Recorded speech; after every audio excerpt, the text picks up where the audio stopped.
Book Summary: Outliers by Malcolm Gladwell. Key Insights. Most people believe life is meritocracy, and those people with the highest levels of success have earned it simply through innate talent and hard work.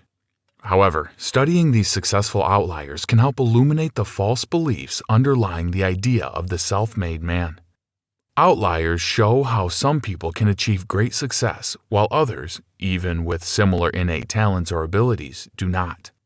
These outliers often benefit from personal opportunities and cultural legacies that give them an accumulated advantage over time. There are often external factors such as family, community, and socioeconomic status that contribute to their success. Innate talent alone will eventually reach a skills threshold, where, after a certain level, innate talent will not provide additional benefit. Gladwell presents the idea that the mastery of a relatively complex skill requires at least 10,000 hours of practice, which is more important than talent in the long run. However, many people are unable to dedicate this amount of time to their craft. Procedural intelligence is also essential to long-term success, as it teaches practical life skills and helps people navigate in society. Cultural legacies also play a big role in shaping success. Both of these factors are out of an individual's control, and greater success for all can only be realized once these external factors and recognized and societal changes are implemented to give more people an equal chance to succeed. The myth of the self-made man.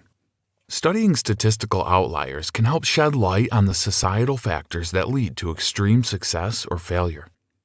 Once factors that contribute to success are understood, anyone can take those lessons and apply them to reap their own benefits.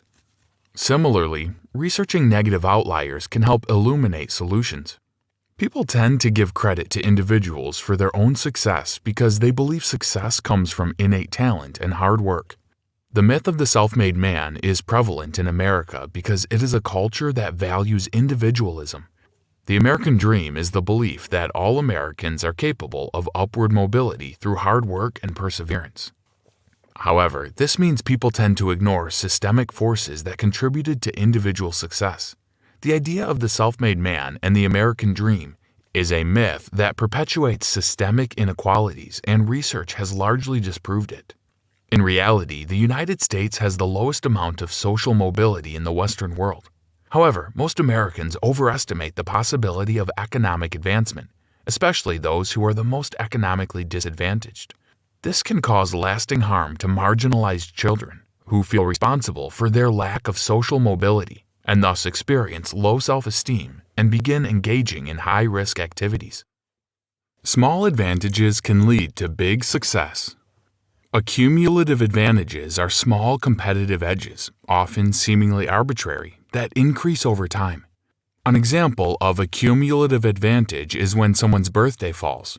In Canada, boys who are born just after January 1st will become better hockey players. January 1st is the cutoff for eligibility, and because they are older and physically stronger than their peers, these boys will benefit from a competitive edge that will compound over time through accumulative advantages, like more time on the ice and better coaching. Similarly, a 5-year-old who shares a classroom with a mature 6-year-old due to their birthdays may be marked as a problem child simply because she is younger and less mature, but that label will stick with her because she is at an impressionable age. Some accumulative advantages can happen quickly, but others, like evolutionary traits, are built up over generations. For example, trees that grow faster than their neighbors will gain an advantage because they will have more access to resources like water and sunlight, and these resources will promote even further growth. Therefore, the small advantage can compound until one type of tree crowds out the others and experiences a significant advantage over time. Socioeconomic status is another accumulative advantage that compounds over generations.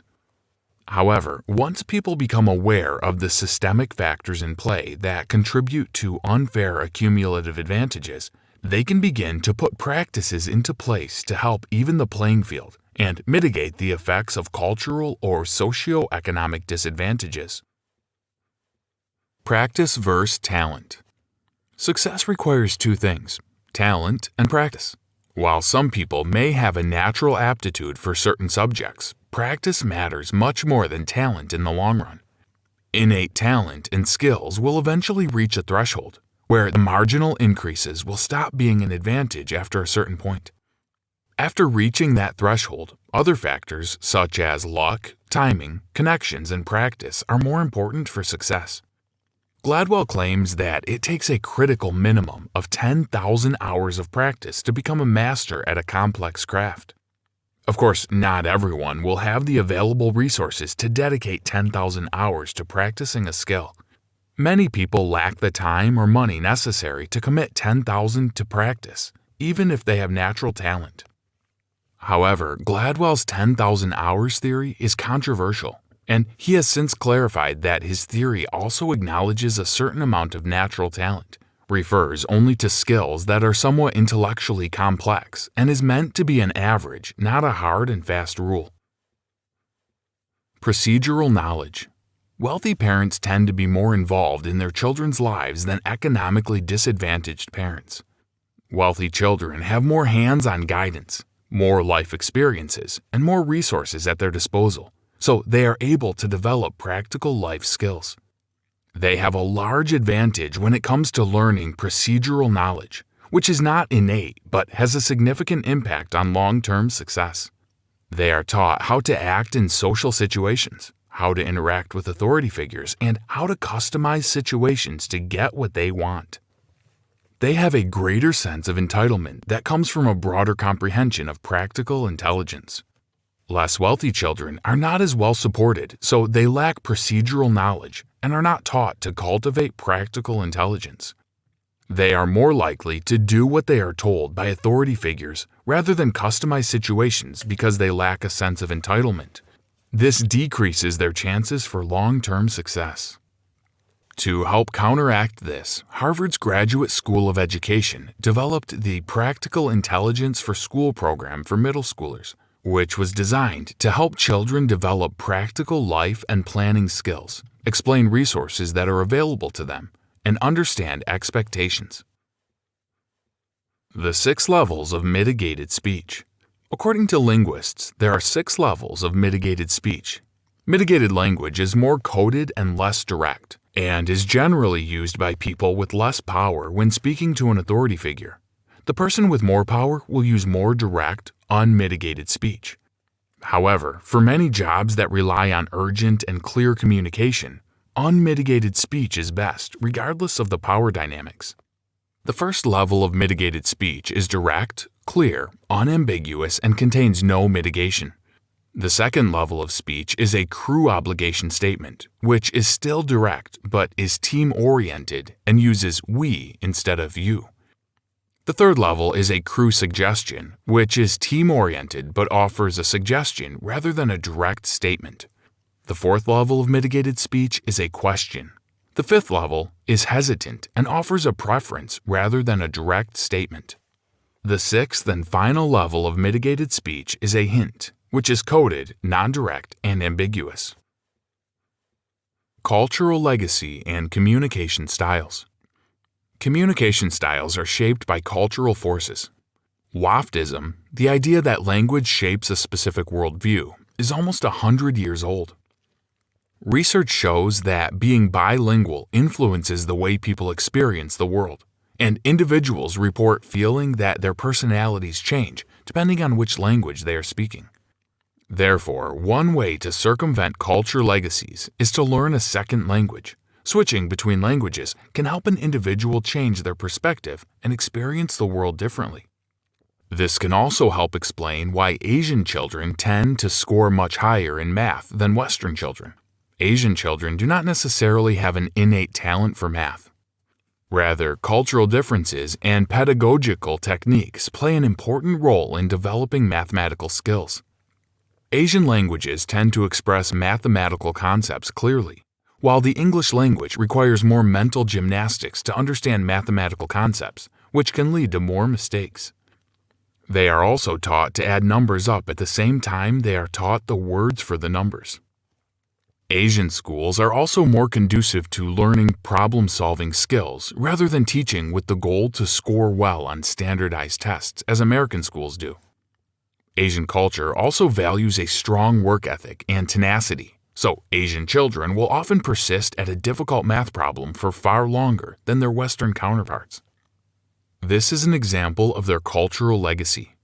Another example of a cultural legacy is Koreans' cultural deference to hierarchy. Koreans value rank and authority, and lower-level employees always show respect and deference to higher-ups. As such, lower-level employees also mitigate their language when speaking to a superior. However, this can have negative effects, such as when a lack of direct communication led to a tragic accident on Korean Air. The captain made an error that led to a plane crash in Guam, one that could have been avoided if the first officer had more directly called out the captain's mistake, instead of merely hinting at possible danger. Korean Air's track record greatly improved when American consultants were hired to improve communication between crew members. The main takeaway: people who achieve extraordinary success are outliers. While they have some level of innate talent, their success is mostly due to societal forces that are beyond their control. Personal opportunities and cultural legacies can give individuals a leg up, and accumulated advantages compound over time. To be successful, individuals must devote 10,000 hours to practice, and must also learn procedural knowledge that will give them the necessary practical skills to navigate life. These factors are outside of an individual's control, and it is only by recognizing and adjusting for these external factors can a greater level of success be achieved by more people. Hi, I'm Rhonda, and this is an exclusive audiobook video recorded for the Audiobook Master Channel. Enjoy your audiobook and have fun learning. Don't forget to subscribe and hit the notification button so you'll get updated on our next upload. If you liked the video, give us a thumbs up and say your thoughts about the book we just covered. Do you want to listen to a summary or review of a book that we haven't covered in the past? Say it in the comments below or send us a message. Don't forget to check our other uploads. Enjoy listening!